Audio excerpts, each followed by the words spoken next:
ನಮ್ಮ ಜೀವನದಲ್ಲಿ ಯಾವ ತರ ಕಷ್ಟಗಳನ್ನು ಎದುರಿಸಬೇಕು ಅಂತ ಹೇಳುವ ಅನುಭವ ಇಲ್ಲದೆ, ಕಷ್ಟಗಳು ಬಂದಾಗ ಸಣ್ಣ ಪುಟ್ಟ ಕಷ್ಟಗಳಾದ್ರೆ ನಾವು ಅದನ್ನು ಫೇಸ್ ಮಾಡ್ತೇವೆ. ಆದ್ರೆ ಯಾವಾಗ ದೊಡ್ಡ ಕಷ್ಟ ಬರ್ತದೋ ಅಲ್ಲಿಗೆ ನಾವು ಹಿಂತೆಗೆದುಕೊಳ್ತೇವೆ. ಕೆಲವರಂತೂ ದಿಟ್ಟತನದಿಂದ ಸಾಧ್ಯವಾದಷ್ಟು ಹೋರಾಡ್ತಾರೆ. ಆದ್ರೆ ಯಾವಾಗ ಅಸಾಧ್ಯ ಅಂತ ಕಾಣ್ತದೋ ಆಗ ಅವರು ಹಿಂದೆ ಬರ್ತಾರೆ.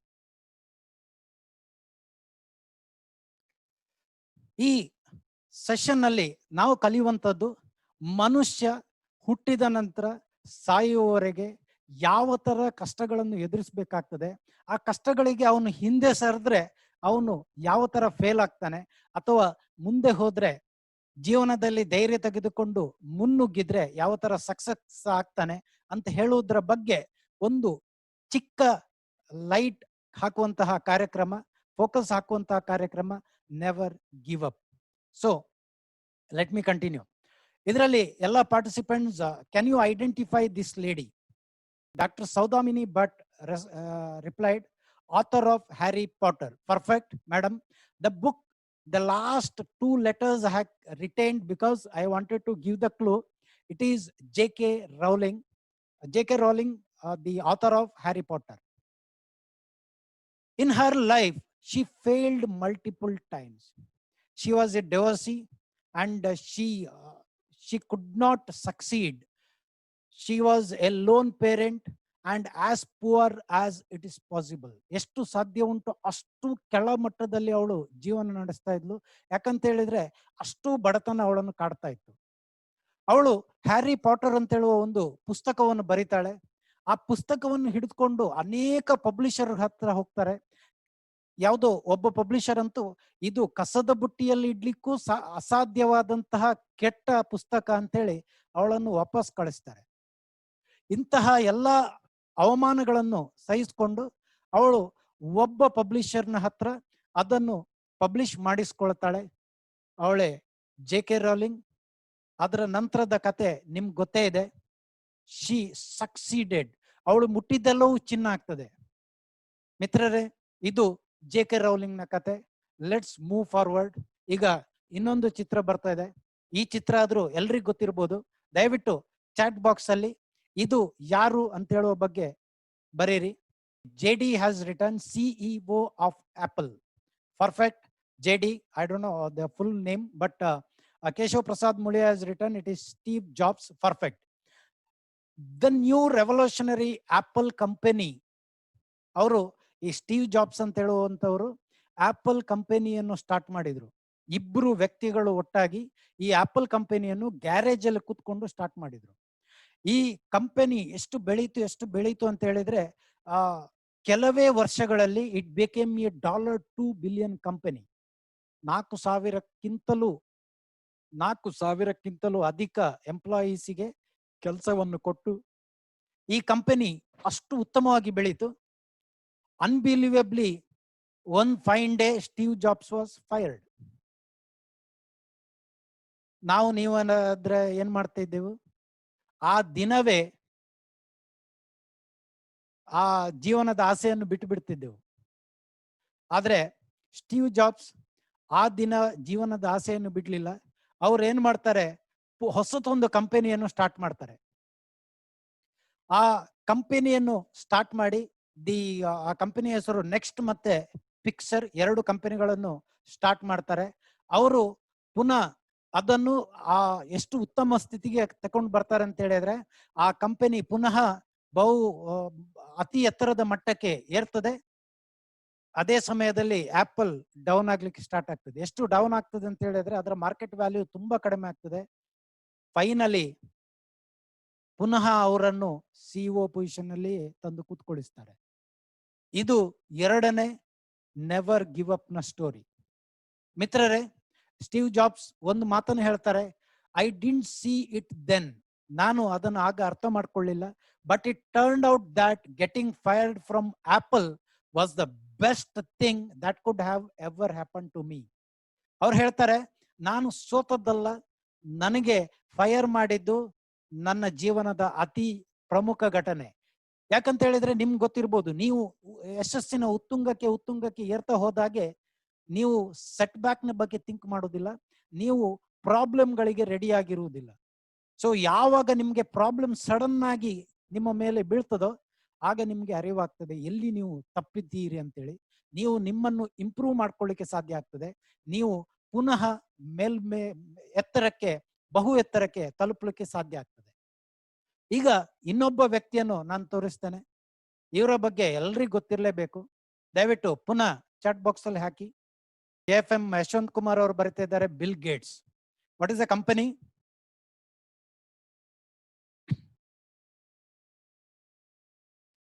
It is Microsoft. Perfect. Bill Gates ಅವರು ಹಾರ್ವರ್ಡ್ ನ ಡ್ರಾಪ್ ಔಟ್. ನೆನ್ಪಿಟ್ಕೊಳ್ಳಿ ಮಿತ್ರರೇ, ಹಾರ್ವರ್ಡ್ ನಲ್ಲಿ ಅವರು ಫೇಲ್ ಆಗಿದ್ರು. ಅನಂತರ ಅವರೊಂದು ಕಂಪನಿಯನ್ನು ಸ್ಟಾರ್ಟ್ ಮಾಡ್ತಾರೆ. ಹಾರ್ವರ್ಡ್ ನಲ್ಲಿ ಫೇಲ್ ಆದ ಬಳಿಕ ಅವರೊಂದು ಕಂಪನಿಯನ್ನು ಸ್ಟಾರ್ಟ್ ಮಾಡ್ತಾರೆ. ಆ ಕಂಪನಿ ಹೆಸರು ಟ್ರ್ಯಾಪ್ ಓ ಡಾಟಾ. ಅದು ಸಹಿತ ಎಗೇನ್ ಫೇಲ್ ಆಗ್ತದೆ, ಎರಡನೇ ಫೇಲ್. ಆದ್ರೆ ಅವರು ಈ ಕಂಪ್ಯೂಟರ್ ಪ್ರೋಗ್ರಾಮಿಂಗ್ ಅಂತ ಹೇಳುವಂಥದ್ದನ್ನು ಬಿಟ್ಟು ಕೊಡ್ಲೇ ಇಲ್ಲ. ಅವರು ಅದನ್ನು ಕಂಟಿನ್ಯೂ ಮಾಡ್ತಾರೆ. ಪುನಃ ಪುನಃ ಮತ್ತೊಂದು ಇನ್ನೊಂದು ಕಂಪನಿಯನ್ನು ಪ್ರಾರಂಭ ಮಾಡ್ತಾ 31 ಇಯರ್ ಓಲ್ಡ್ ಆಗುವಾಗ ಅವರು ಮೈಕ್ರೋಸಾಫ್ಟ್ ಅನ್ನು ಸ್ಟಾರ್ಟ್ ಮಾಡಿ ಬಿಲಿಯನರ್ ಆಗಿ ಬಿಟ್ಟಿರ್ತಾರೆ. ನೀವು ಆಗಿದ್ರೆ ಒಂದು ಸರ್ತಿ ಅಥವಾ ಎರಡು ಸರ್ತಿ ಫೇಲ್ ಆದ ಕೂಡಲೇ ತೆಪ್ಪಗೆ ಮನೆಯಲ್ಲಿ ಸುಮ್ಮನೆ ಕುತ್ಕೊಂಡು ಯಾವುದೋ ಒಂದು ಉದ್ಯೋಗವನ್ನು ಮಾಡ್ತಾ ಕುತ್ಕೊಳ್ಳುತ್ತಿತ್ತು. ಆದ್ರೆ ಬಿಲ್ ಗೇಟ್ಸ್ ಅವರು ಆ ತರ ಮಾಡ್ಲಿಲ್ಲ. ಮರಳಿ ಯತ್ನವ ಮಾಡು ಅಂತ ಹೇಳಿ ಮುಂದೆ ಮುಂದೆ ಮುಂದೆ ಹೋಗ್ತಾರೆ. ಅತ್ಯುತ್ತಮವಾದದನ್ನು ಸಾಧಿಸ್ತಾರೆ. ಇವತ್ತು ಮೈಕ್ರೋಸಾಫ್ಟ್ ಅಂತ ಹೇಳುವಂಥದ್ದು ಕಂಪ್ಯೂಟರ್ ಕ್ಷೇತ್ರದ ದಿಗ್ಗಜ. ಸೊ ಇವರು ಹೇಳ್ತಾರೆ, it is fine to celebrate success. Bill Gates ಅವ್ರು ಹೇಳ್ತಾರೆ, it is fine to celebrate success, but it is more important to heed the lesson of failure. ನಾವು ಸಕ್ಸಸ್ ಬಂದಾಗ, ಸಕ್ಸಸ್ ಬಂತು ಅಂತ ತಲೆ ಮೇಲೆ ಏರಿಸ್ಕೊಂಡು ಎಂಜಾಯ್ ಮಾಡ್ತಾ ಕೂತ್ರೆ ಅಲ್ಲಿಗೆ ನಾವು ಸಕ್ಸಸ್ ಆಗುವುದಿಲ್ಲ. ಯಾವಾಗ ಫೇಲ್ ಆಗ್ತೇವೆ ಆಗ ಫೇಲ್ಯೂರ್ನ ಲೆಸನ್ಗಳನ್ನು ನಾವು ಅರ್ಥ ಮಾಡ್ಕೊಳ್ಬೇಕು ಅಂತ ಬಿಲ್ ಗೇಟ್ಸ್ ಅವರು ಒಂದು ಉತ್ತಮವಾದ ಮೆಸೇಜ್ ಅನ್ನು ಕೊಡ್ತಾರೆ. ಇನ್ನೊಂದು, ಇನ್ನೊಬ್ಬ ವಾಲ್ಟ್ ಡಿಸ್ನಿ ಅವರ ಬಗ್ಗೆ ನಿಮ್ಗೆ ಎಲ್ರಿಗೂ ಗೊತ್ತಿದೆ. ಅವರು ಸಹಿತ ಫೇಲ್ ಆಗಿ ಕೊನೆಗೆ ವಾಲ್ಟ್ ಡಿಸ್ನಿ ಕಂಪನಿಯನ್ನು ಸ್ಟಾರ್ಟ್ ಮಾಡಿದ್ರು. ಅವರು ಹೇಳ್ತಾರೆ, we don't look backwards for very long, we keep moving forward, opening up new doors and doing new things because we are curious. ಇದೆಲ್ಲರೂ ಸರಿ ಇದ್ದವರು, ಅವರ ಕೈ ಕಾಲು ಎಲ್ಲವೂ ಗಟ್ಟಿ ಇತ್ತು, ಅತ್ಯುತ್ತಮ, ಪರ್ಫೆಕ್ಟ್. ನಾವಾದ್ರೂ ನಮ್ಮ ಕೈಕಾಲು ಗಟ್ಟಿದೆ. ನೀವು ಹೇಳ್ಬೋದು ಅವರಿಗೆ ಕೈಕಾಲು ಗಟ್ಟಿ ಇತ್ತು, ಅವರಿಗೆ ಲಕ್ ಇತ್ತು ಅಂತೇಳಿ. ಈ ವ್ಯಕ್ತಿಯನ್ನು ನೋಡಿ, ಈ ವ್ಯಕ್ತಿಯನ್ನು ಯಾರಾದ್ರೂ ಗುರುತಿಸಬಹುದಾ? ಎರಡೂ ಕೈ ಇಲ್ಲದ, ಎರಡೂ ಕಾಲಿಲ್ಲದ ಒಬ್ಬ ವರ್ಲ್ಡಿನ ಅತ್ಯುತ್ತಮ ಮೋಟಿವೇಶನಲ್ ಸ್ಪೀಕರ್. ಯಾರಾದ್ರೂ ಗುರುತಿಸಬಹುದಾ ಇವರನ್ನು? Nicholas James Vujicic. ಇವರು ಹುಟ್ಟುವಾಗಲೇ a rare disorder called phocomelia, ಈ ಡಿಸಾರ್ಡರ್ ಅನ್ನು ಹಿಡ್ಕೊಂಡು ಹುಟ್ಟಿ ಬರ್ತಾರೆ. ಆ ಡಿಸಾರ್ಡರ್ ಅಲ್ಲಿ ಏನು ಅಂತ ಹೇಳಿದ್ರೆ ಅವರಿಗೆ ಎರಡು ಕೈ ಎರಡು ಕಾಲು ಇರುವುದಿಲ್ಲ. ಆದ್ರೆ ಇವರು ಬೇರೆ ಮಕ್ಕಳಾಗಿ ಇವರಿಗೆ ಆಟ ಆಡ್ಲಿಕ್ಕಾಗ್ಲಿಲ್ಲ, ಏನು ಮಾಡ್ಲಿಕ್ಕಾಗ್ಲಿಲ್ಲ. ಆದ್ರೆ ಇವರು ಲೈಫ್ ಅನ್ನು ಚಾಲೆಂಜ್ ಆಗಿ ತಕೊಂಡ್ರು. ಚಾಲೆಂಜ್ ಆಗಿ ಇವತ್ತು ನಿಮ್ಗೆ ಗೊತ್ತಿರ್ಬೋದು, ನಿಕೋಲಸ್ ಬಗ್ಗೆ ಗೊತ್ತಿಲ್ಲದವರೇ ಇಲ್ಲ. ಅವರ ಎಲ್ಲ ಇನ್ಸ್ಪಿರೇಷನ್ಗಳು ಉಳಿದವರಿಗೆ ಮಾದರಿ. ಇದೆಲ್ಲವೂ ಹೊರಗಿನವರ ವಿಷಯ ಆಯ್ತು. ನಮ್ಮ ದೇಶದವರ ಕಥೆಗೆ ಬರುವ ಈ ವ್ಯಕ್ತಿಯನ್ನು ನೀವು ಗುರುತಿಸಬಹುದಾ? ನಮ್ಮ ಮಂಗಳೂರಿನವರು. ಮಂಗಳೂರಿನ ಬಸ್ ಸ್ಟ್ಯಾಂಡ್ ನಲ್ಲಿ ಮುಸಂಬಿಯನ್ನು ಮಾರ್ಕೊಂಡು, ಮುಸಂಬಿಯನ್ನು ಪ್ರತಿ ಬಸ್ಸಿನ ಒಳಗೆ, ಪ್ರತಿ ರಸ್ತೆಯಲ್ಲಿ ಹೋಗುವ ಕಾರ್ಗಳಿಗೆ, ಹಾಗೆ ಪ್ರತಿಯೊಬ್ಬರಿಗೆ ಮಾರಿಕೊಂಡು ತನ್ನ ಮತ್ತು ತನ್ನ ಕುಟುಂಬದ ಹೊಟ್ಟೆಯನ್ನು ತುಂಬಿಸುವ ಒಬ್ಬ ವ್ಯಕ್ತಿ, ತನ್ನ ಊರಿನಲ್ಲಿ ಶಾಲೆ ಇಲ್ಲ, ಒಂದು ಶಾಲೆಯನ್ನು ಕಟ್ಟಬೇಕು ಅಂತ ಹೇಳುವ ಮಹತ್ತಾದ ಆಸೆಯೊಂದಿಗೆ ಸರ್ಕಾರಿ ಕಚೇರಿಗಳಿಗೆ ಅಲೆದಾಡಿ ಒಂದು ಉತ್ತಮ ಶಾಲೆಯನ್ನು ಮಾಡಿ ಅದರ ಮುಖಾಂತರ ತನ್ನ ಊರಿನಲ್ಲಿ ಮಕ್ಕಳಿಗೆ ವಿದ್ಯಾಭ್ಯಾಸವನ್ನು ಕೊಡ್ತಾರೆ. ಇವರೇ ಹರೇಕಳ ಹಾಜಬ್ಬ. ಹರೇಕಳ ಹಾಜಬ್ಬ ಅವರನ್ನು ಅಕ್ಷರ ಸಂತ ಅಂತ ಕರೀತಾರೆ. ಇನ್ನು ಇವರ ಬಗ್ಗೆ ನಿಮ್ಗೆಲ್ರಿಗೂ ಗೊತ್ತಿದೆ. ನಮ್ಮ ರಾಜೇಂದ್ರ ಭಟ್ ಅವರ ಎಲ್ಲ ತರಬೇತಿಗಳಲ್ಲೂ ಅರುಣಿಮಾ ಸಿನ್ಹಾ ಅವರ ಕಥೆಯನ್ನು ಅವರು ಹೇಳ್ತಾರೆ. ಇದು ಅತಿ ಮೋಟಿವೇಶನಲ್ ಸ್ಟೋರಿ. ಅರುಣಿಮಾ ಸಿನ್ಹಾ ಅವರು ನನಗೆ ಸಾಧ್ಯವೇ ಇಲ್ಲ ಅಂತ ರೈಲ್ವೆ ಟ್ರ್ಯಾಕ್ ನ ಮೇಲೆ ಬಿದ್ದಿದ್ದು, ಅವರ ಕಾಲು ಎಲ್ಲವೂ ಮುರಿದಾಗ ಅವ್ರು ಏನಾದ್ರೂ ಕೂತ್ಕೊಂಡಿದ್ರೆ ಇಂದಿಗೆ ನೇಪಾಳವನ್ನು ಅನೇಕ ಬಾರಿ ದಿಗ್ವಿಜಯ ಮಾಡಿದ ಅರುಣಿಮಾ ಸಿನ್ಹಾ ಅವರು ನಮ್ಗೆ ಸಿಗ್ತಾ ಇರ್ಲಿಲ್ಲ. ಲಾಸ್ಟ್, ಈ ಒಬ್ಬ ವ್ಯಕ್ತಿಯ, ಮಹಾನ್ ವ್ಯಕ್ತಿಯ ಸ್ಟೋರಿಯೊಂದಿಗೆ ನಾನು ನಿಜವಾದ ಟಾಪಿಕ್ಗೆ ಬರ್ತಾ ಇದ್ದೇನೆ. APJ ಅಬ್ದುಲ್ ಕಲಾಂ. ಅತಿ ಕಡು ಬಡತನದ ಫ್ಯಾಮಿಲಿಯಲ್ಲಿ ಹುಟ್ಟಿದ ಇವರು ಮದ್ರಸಾದಲ್ಲಿ ಸ್ಟಡಿ ಮಾಡಿದ್ರು. ತನಗೆ ಏರೋಸ್ಪೇಸ್ ಇಂಜಿನಿಯರಿಂಗ್ ಕಲಿಬೇಕಂತೇಳಿ ಮಡ್ರಾಸ್ ಇನ್ಸ್ಟಿಟ್ಯೂಟ್ ಆಫ್ ಟೆಕ್ನಾಲಜಿಯಲ್ಲಿ ಇವರು ಏರೋಸ್ಪೇಸ್ ಇಂಜಿನಿಯರಿಂಗ್ ಅನ್ನು ಕಲ್ತರು. ಅತ್ಯುತ್ತಮ ಬ್ರಿಲಿಯಂಟ್ ವಿದ್ಯಾರ್ಥಿ. ಆದ್ರೆ ಏನ್ ಮಾಡೋದು, ಇವರು ಇಂಜಿನಿಯರಿಂಗ್ ಮುಗಿಸಿದ ನಂತರ ಇವರಿಗೆ ಒಂದು ಕನ್ಸಿತ್ತು, ನಾನು ಫೈಟರ್ ಜೆಟ್ ನ ಪೈಲಟ್ ಆಗ್ಬೇಕು ಅಂತ. ಆದ್ರೆ ಇವರು ಇಂಟರ್ವ್ಯೂಗೆ ಹೋಗ್ತಾರೆ. 9 ಜನ ಕ್ವಾಲಿಫೈಯರ್ ಅಲ್ಲಿ ಇವರು 9ನೇವರಾಗಿ ಆಯ್ಕೆ ಆಗ್ತಾರೆ. ಮಿತ್ರರೇ, ನೆನ್ಪಿಟ್ಕೊಳ್ಳಿ, 9ನೇವರಾಗಿ ಆಯ್ಕೆ ಆಗ್ತಾರೆ. ಆದ್ರೆ ಅಲ್ಲಿ 8 ಸೀಟ್ ಮಾತ್ರ ಇರ್ತದೆ. ಸೊ ಇವರಿಗೆ ಒಳಗೆ ಹೊಕ್ಕುವ ಅವಕಾಶ ಸಿಕ್ಕುವುದಿಲ್ಲ. ಆದ್ರೂ ಇವರು ಧೃತಿಗೆಡ್ಲಿಲ್ಲ, ಮುಂದೆ ಬರ್ತಾರೆ. ಮತ್ತೆ ಮುಂದೆ ಏನಾಗಿದೆ ಅಂತ ಹೇಳುವಂಥದ್ದು ನಿಮ್ಗೆ ಎಲ್ರಿಗೂ ಗೊತ್ತಿದೆ. So what is failure? Never give up ಅಂತ ಹೇಳುವ ಮೊದಲು ನಾವು ಫೇಲ್ಯೂರ್ ಅಂದ್ರೆ ಏನು ಅಂತ ಹೇಳಿ ನೋಡುವ. Failure is the state of condition of not meeting A desirable objective. ಮಿತ್ರರೇ, ನಾವು ಯಾವಾಗ ನಾವು ಒಂದು ಹೀಗೆ ಆಗ್ಬೇಕು ಅಂತ ಎಣಿಸ್ಕೊಳ್ತೇವೆ, ಒಂದು ಡೈರೆಕ್ಷನ್ ಅನ್ನು ಸೆಟ್ ಮಾಡಿರ್ತೇವೆ ಅಥವಾ ಒಂದು ಗುರಿಯನ್ನು ಸೆಟ್ ಮಾಡಿರ್ತೇವೆ, ಆ ಗುರಿಗೆ ನಾವು ಯಾವಾಗ ರೀಚ್ ಆಗ್ಲಿಕ್ಕೆ ಆಗೋದಿಲ್ವೋ ಅದನ್ನು ನಾವು ಫೇಲ್ಯೂರ್ ಅಂತ ಹೇಳ್ತೇವೆ. ಅದನ್ನು ನಾವು ನಾರ್ಮಲ್ ಆಗಿ ಆಪೋಸಿಟ್ ಆಫ್ ಸಕ್ಸಸ್ ಅಂತ ಹೇಳ್ತೇವೆ. ಇದು ಸರಿಯಾ?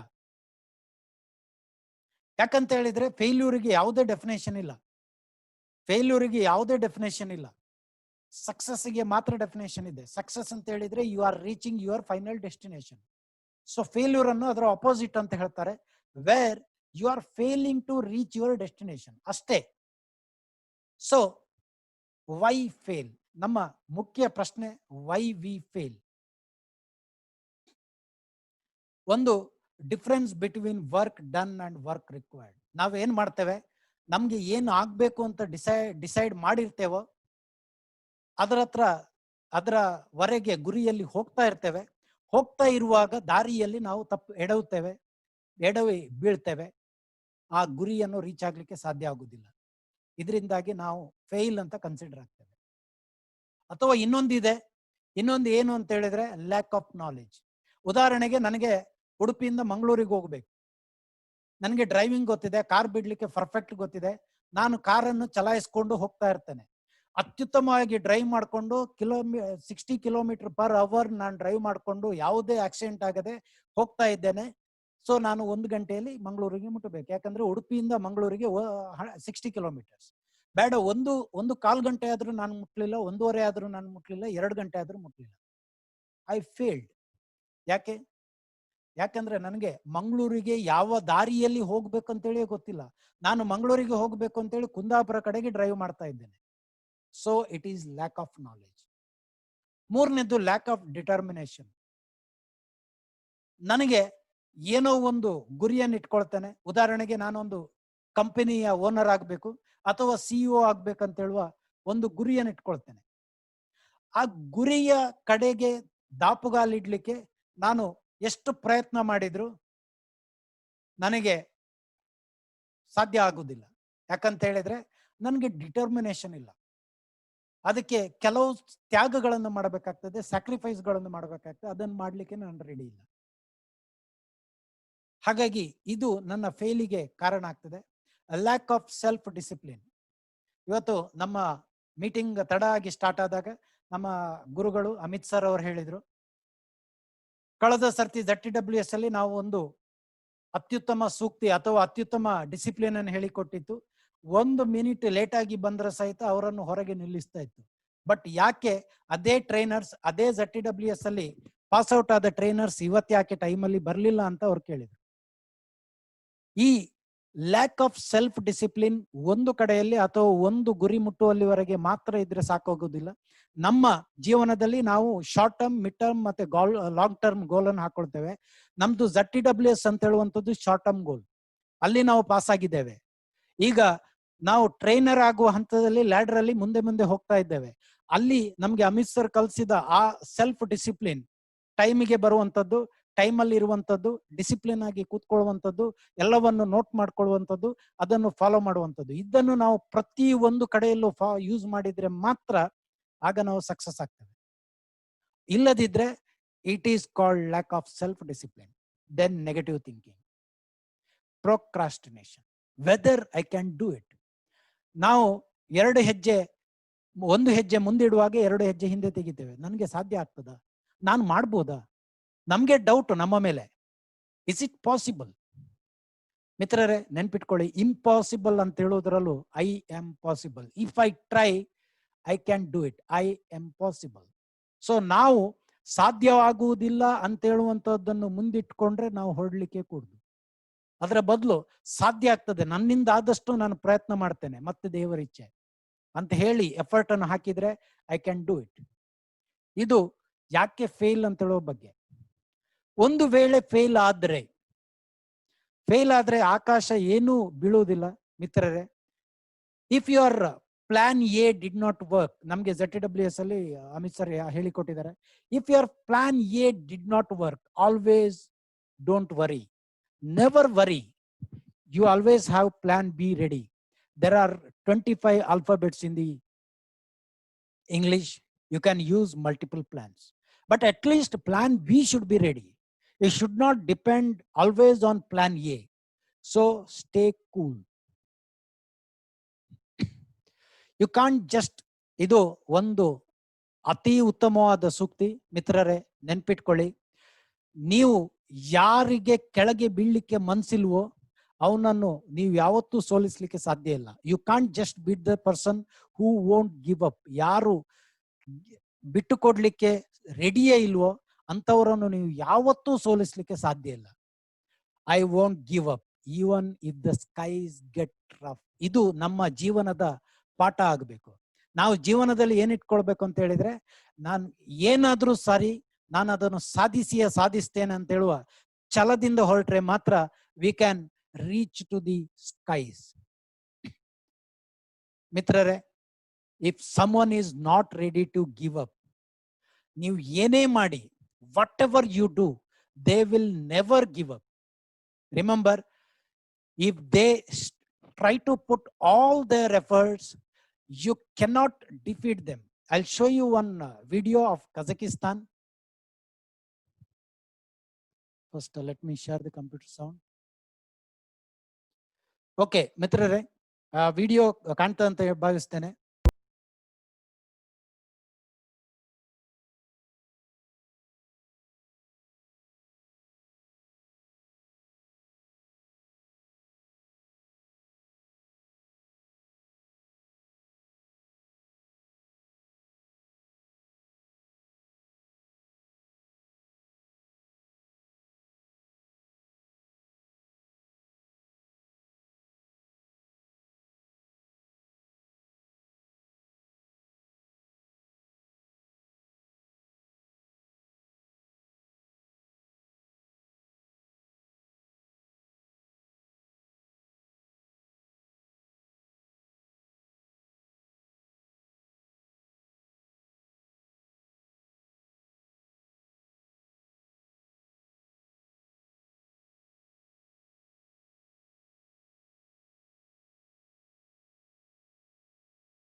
Okay, I'm just stopping in between.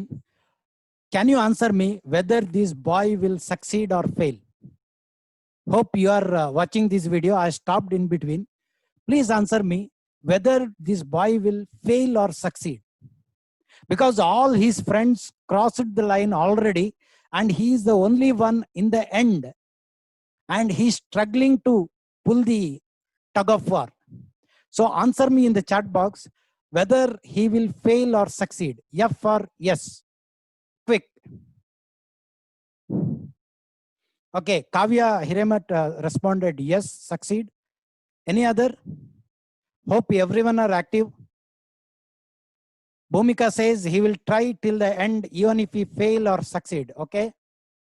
Then Ashwant Kumar says he feel yes. Harish Shet yes.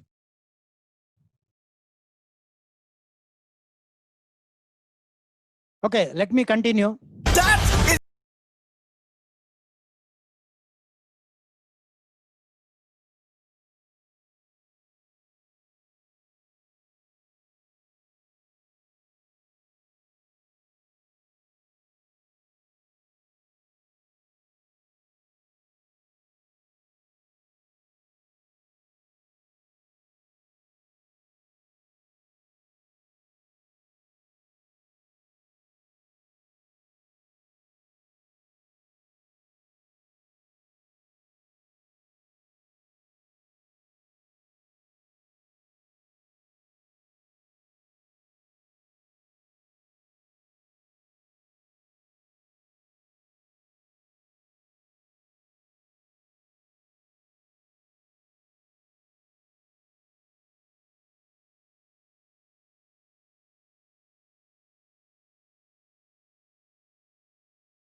This team wins the medal.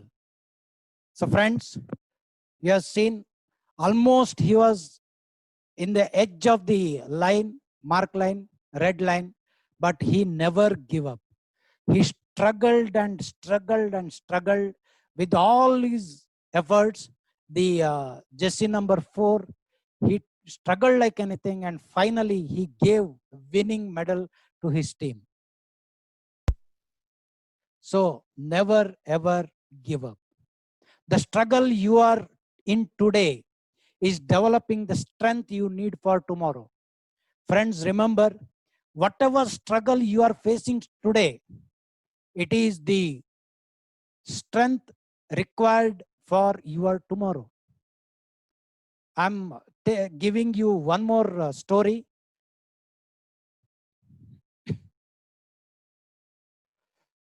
This is the story of Michael Phelps.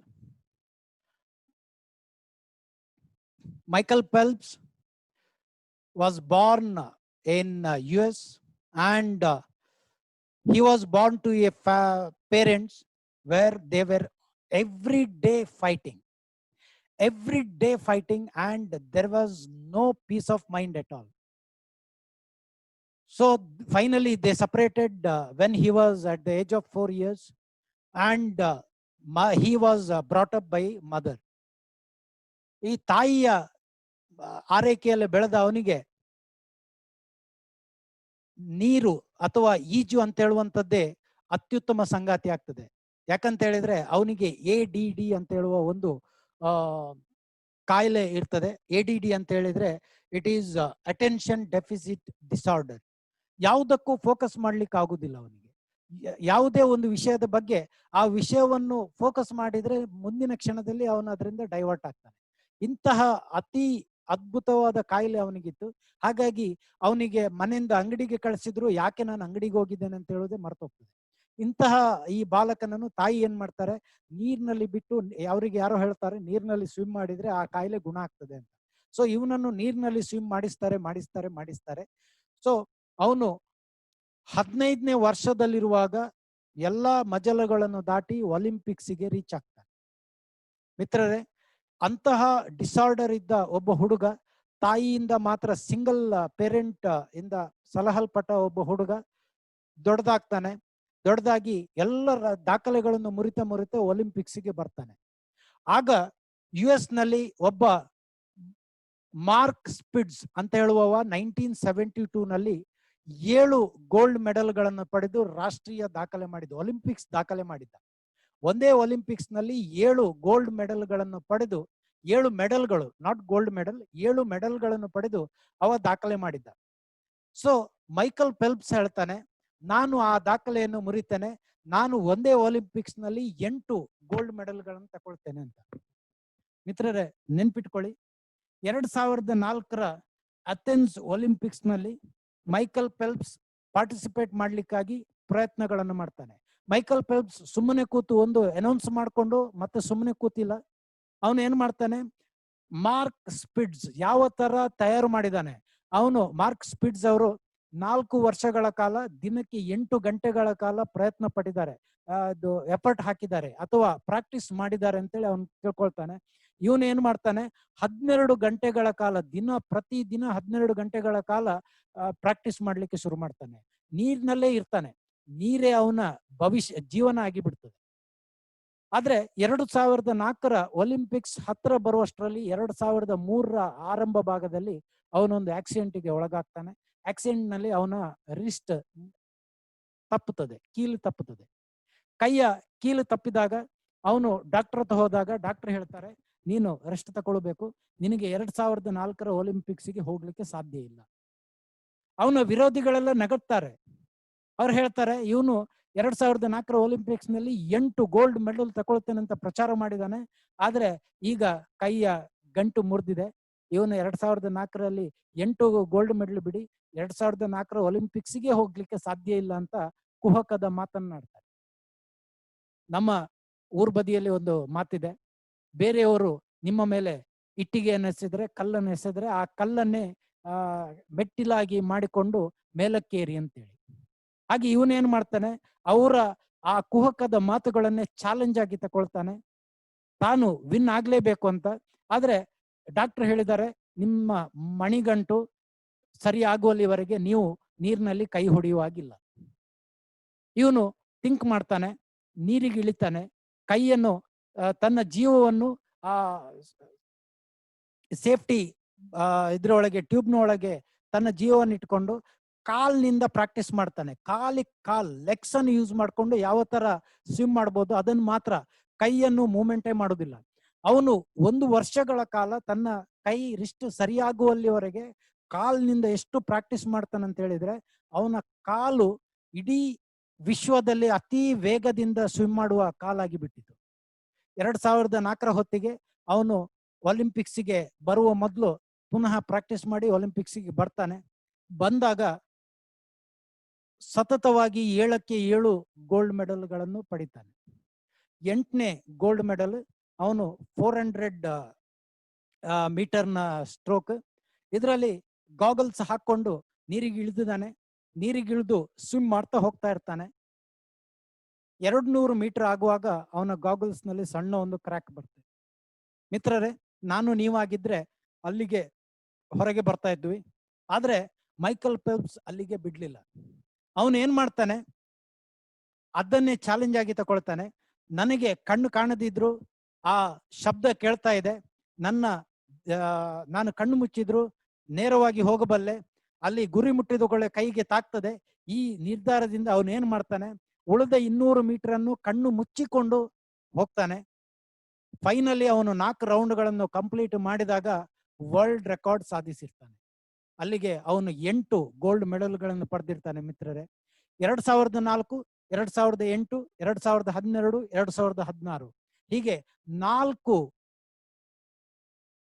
Olympics ನಲ್ಲಿ ಅವನು ಪಡೆದ ಒಟ್ಟು gold ಮೆಡಲ್ಗಳ ಸಂಖ್ಯೆ 28. ಮಿತ್ರರೇ, ಒಬ್ಬ ವ್ಯಕ್ತಿ 28 ಗೋಲ್ಡ್ ಮೆಡಲ್ಗಳನ್ನು ಪಡೆದಿದ್ದಾನೆ.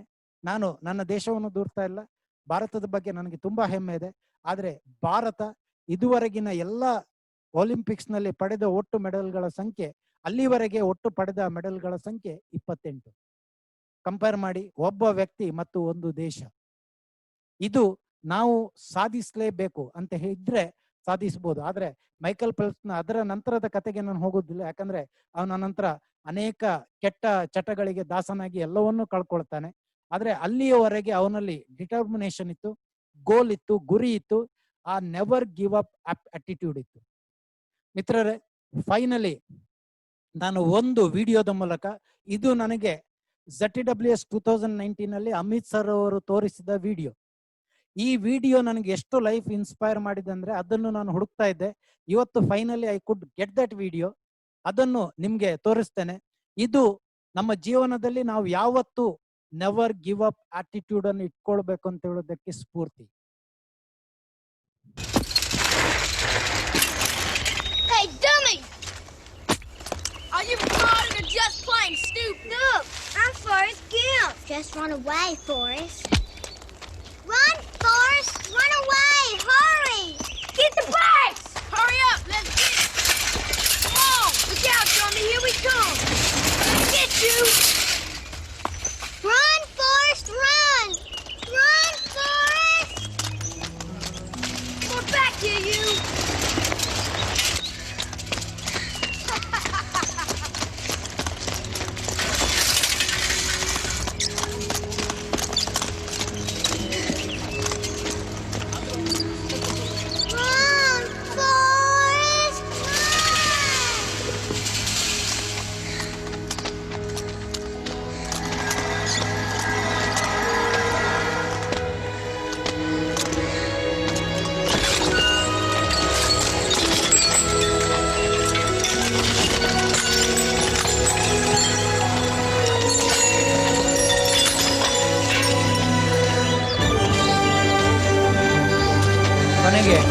ಅವನಿಗೆ ಗೊತ್ತಾಗ್ತದೆ ನನ್ನ ಕಾಲುಗಳು ಸರಿಯಾಗಿದೆ, ಈ ಹೊರಗಿನ ಬಾಯಿಯ ಸಪೋರ್ಟ್ ಅಗತ್ಯ ಇಲ್ಲ ಅಂತ ಹೇಳಿ ಅವನು ಕೂಡಲೇ ಓಡ್ಲಿಕ್ಕೆ ಶುರು ಮಾಡ್ತಾನೆ. ಇದಿಷ್ಟು ಆ ಕಥೆಯ ಮುಖ್ಯಾಂಶ. ಆ ದಿನದಿಂದ ಅವನು ಓಡ್ತಾನೆ ಇರ್ತಾನೆ. ಇದಿಷ್ಟು ಹೇಳ್ತಾ ಮಿತ್ರರೇ, ನನ್ನ ಇವತ್ತಿನ ಟಾಪಿಕ್ ನೆವರ್ ಗಿವ್ ಅಪ್. ನಿಮ್ಮ ಜೀವನದಲ್ಲಿ ಯಾವತ್ತೂ ಸೋಲುವುದನ್ನು ಕೂಡಲೇ ಒಪ್ಕೊಳ್ಬೇಡಿ. Never give up, try your level best ಅಂತ ಹೇಳ್ತಾ ನನ್ನ ಈ ಟ್ರೈನಿಂಗ್ ಅನ್ನು ಮುಗಿಸ್ತಾ ಇದ್ದೇನೆ.